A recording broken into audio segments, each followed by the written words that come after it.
بيقول لك كان في واحد زمان اسمه خرافه بن عزرا. خرافه ده بيقال انه اختفى فجاه كده اوت اوف نوير عن اهله وبلده وحبايبه علشان في مجموعه من الجن خطفوه، وبعد فتره رجع خرافه وابتدى يحكي للناس عن الاحاديث والكلام اللي هو كان بيسمعه من الجن، ووقتها الناس ما صدقتهوش، ومن هنا نشأ لفظ خرافه. اي حد يسمع حاجه مش مقتنع بيها او مش مصدقها بيقول عليها قصه خرافيه او لفظ خرافه. اكيد قبل كده اتقابلت مع حد بيؤمن بافكار خرافيه او افكار ملهاش اساس من العلم والمنطق، ولما تتكلم معاه تلاقيه مؤمن بيها جدا، ده بل كمان بيدافع عنها. وعلى فكره مش بالضروره ان الشخص ده يكون مش متعلم او مش على القدر الكافي من التعليم، لا، ده انت ممكن تلاقيه حد ذكي جدا، حد على قدر عالي من العلم، ومع ذلك عنده بعض الافكار اللي تخليك مستغرب ازاي حد زي ده يكون مؤمن بيها. طيب ايه تفسير وجود الخرافه ما بين الناس؟ وليه في ناس كتيره لغايه دلوقتي بتؤمن بافكار خرافيه؟ احكي لك.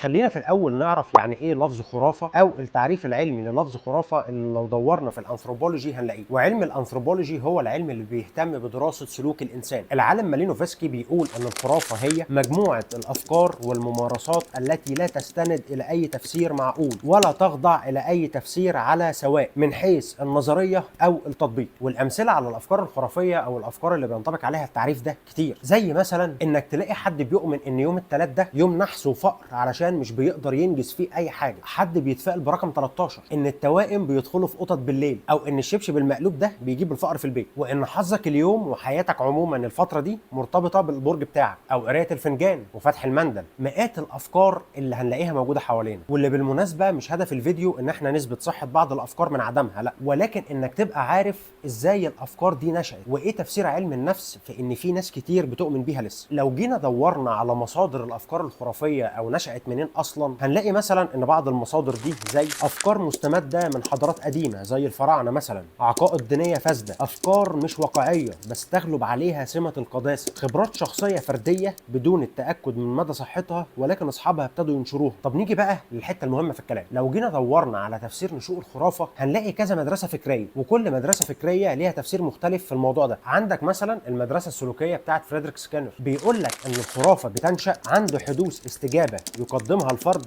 يليها مباشرة تعزيز لهذه الاستجابة يحدث مصادفة، الأمر الذي يزيد احتمالات ظهور هذه الاستجابة. هتيجي أنت دلوقتي تقول أنا ما فهمتش حاجة، شعبولي لي الكلام كده عشان أفهم. هدي لك مثال. واحد صحي الصبح لقى إن كتفه بيوجعه، وهو بيتمشى في شقتهم دخل المطبخ علشان يشرب كوبايه ميه، راح لقى برطمان الكمون في وشه، راح خد معلقه كمون حطهم على معلقتين ميه، عمل زي عجينه كده ودهن بيها كتفه. على اخر اليوم لقى ان كتفه اتحسن ومفيش الالم اللي كان صاحي بيه. هو هنا دلوقتي اقتنع ان الكمون هو السبب، وان الكمون علاج فعال هو اكتشفه دلوقتي لعلاج التهابات المفاصل، برغم انه حس بتحسن مثلا لانه كان نايم على دراعه بتاع 8 9 ساعات، ولما صحي وقام واتحرك الضغط على دراعه اللي كان حاصل اثناء النوم راح، ما بقاش موجود، فمع الوقت الالم ده راح. بس تيجي تقول للراجل ده كده لا، كله يقول لك كمون، الكمون هو اللي صحى لي دراعي، ويبتدي ينشر لكل الناس اللي حواليه ان الكمون علاج فعال لالتهاب المفاصل. قيس بقى كده على اي فكره غريبه تلاقيها منتشره ما بين مجموعه من الناس ملهاش تفسير علمي. المدرسه الثانيه وهي مدرسه التحليل السلوكي بتاعه سيجموند فرويد، وفرويد هنا قال لك ان الخرافه هي نتاج لفعاليه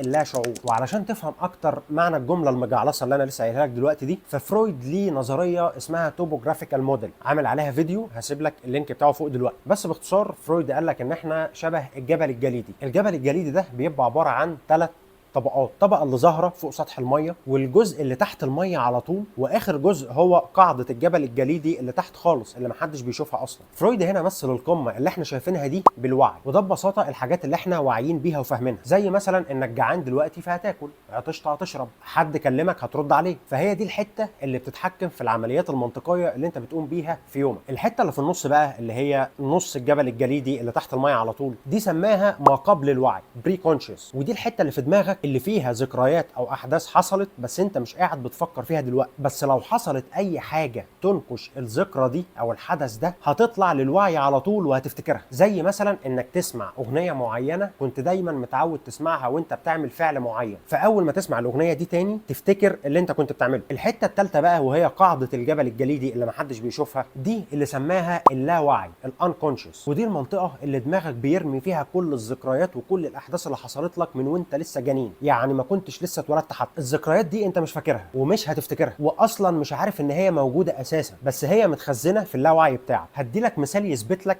او يبسط لك الفكره دي شويه. لو انت بتخاف من الكلاب مثلا، برغم انك ما تعرضتش لاي هجوم من اي كلب قبل كده او ما تعاملتش اصلا مع كلاب قبل كده، يعني ما فيش حاجه حصلت تخليك خايف من الكلاب، بس لو جيت في اي وقت كده سالت والدك او والدتك لو هم فاكرين طفولتك كويس، يعني هتلاقيهم بيقولوا لك ان وانت طفل في كلب هوهو عليك جامد وخلاك قاعد مخضوض طول اليوم لغايه ما اخدناك ومشينا من المكان. فاللاوعي هنا هو الجزء في دماغك اللي بيخليك تتصرف في اوقات كتير تصرفات مش مفهومه بالنسبه لك، وتفضل تسال نفسك انا ليه بعمل كده من غير سبب واضح. فرويد بقى بيقول لك ان اي فكره غريبه او غير منطقيه بتيجي للانسان فهي بتيجي من الحته دي، من اللاوعي بتاعه. المدرسه الثالثه والاخيره وهي اسمها المدرسه البنائيه المعرفيه اللي بتتمثل في العالم جين بيجيه، والمدرسه دي جايباها من تحت بقى، بترجع الموضوع للطفوله. بيقول لك ان الطفل عنده الحته بتاعت ان هو مش قادر يميز ما بين ذاته او العالم بتاعه والعالم الخارجي اللي بره عنه، او بمعنى تاني مش قادر يميز ما بين الظواهر النفسيه اللي بتحصل له هو جواه والظواهر الماديه اللي بتحصل براه. وده بينتج عنه ان الطفل بيتمركز ناحيه ذاته، بيبقى شايف ان هو محور الكون وكل حاجه بتدور حواليه هو، وجهه نظره هي بس اللي صح والباقي غلط. وبالتالي العلاقه المعرفيه ما بين الطفل والبيئه اللي حواليه بتبقى مشوشه مش مظبوطه. زي مثلا لما كنا اطفال كنا مقتنعين ان القمر بيمشي ويتحرك معانا في الاتجاه اللي احنا رايحين، ولو جيت سالت طفل ايه رايك في الموضوع ده، هيرد عليك رد من الاثنين، هيقول لك ده انا اللي بخلي القمر يمشي معايا وده اللي اسمه تفسير سحري، او هيقول لك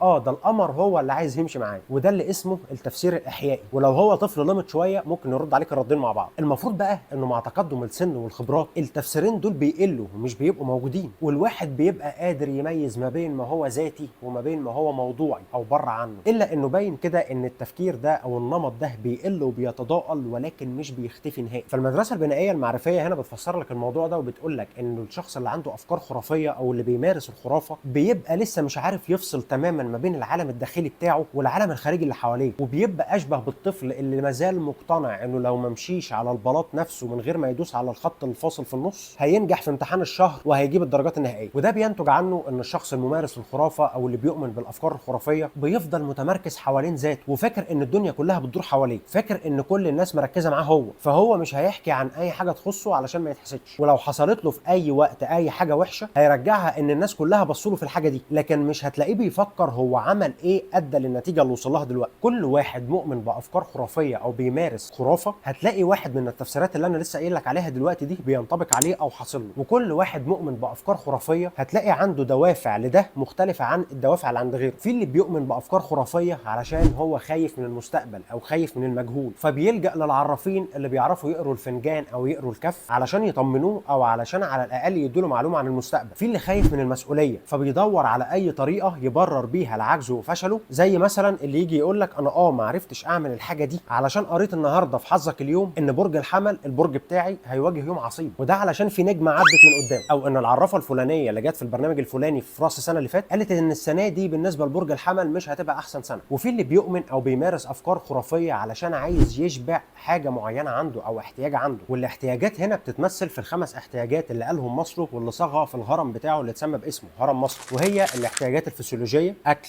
شرب نوم، احتياجات الامان، الحب والانتماء، تقدير الذات، وتحقيق الذات. كل واحد هتلاقي عنده اسباب مختلفه بتفسر هو ليه بيؤمن بالافكار الخرافيه اللي عنده دي. طيب نيجي بقى لاخر جزء وهو الجزء المهم، علشان ما تبقاش معرض في اي وقت انك تلاقي نفسك مؤمن بفكره خرافيه او بتمارس فكره خرافيه. ببساطه الاجابه بتتلخص في كلمتين اتنين: التفكير النقدي critical thinking. التفكير النقدي هنا معناه انك تتحرى الدقه في اي معلومه انت بتسمعها، انك تسمع لاراء مختلفه ومن وجهات نظر مختلفه، انك تتاكد من المصدر اللي انت بتاخد المعلومه بتاعتك منه، انك لو تقدر تجرب الحاجه اللي انت سمعتها بنفسك دي دلوقتي او تختبرها اعمل كده علشان لما تقتنع بيها تبقى عن تجربه وكذا تجربه كمان مش من تجربه واحده. ارجع للتفسيرات المنطقيه والعلميه لاي معلومه جديده تسمعها. يعني باختصار دايما تفكر وما تستقبلش اي معلومه عن اي حاجه تتعرض لها جديد. بس السؤال هنا اللي هساله لك في الاخر وهسيبه لك مفتوح، اكتب لي رايك فيه في الكومنتس: لو لقيت شخص بيؤمن بافكار خرافيه وغير منطقيه، هل شايف انه من الحكمه والصح انك تتكلم معاه وتحاول تقنعه، ولا شايف انك تكبر دماغك وتسيبه لافكاره؟ لانه هيبقى صعب ان واحد بقاله سنين معتنق الفكره دي او بيفكر او بيمارس حتى الموضوع ده انه بسهوله كده هيسيبها ويصدق كلامك. اكتب لي رايك في الكومنتس لو انت تعرضت للموقف ده هتعمل ايه، وبعد ما تكتبه لي في الكومنتس اعمل لايك وشير للفيديو وسبسكرايب للشانل عشان تشوف كل الفيديوز الجايه.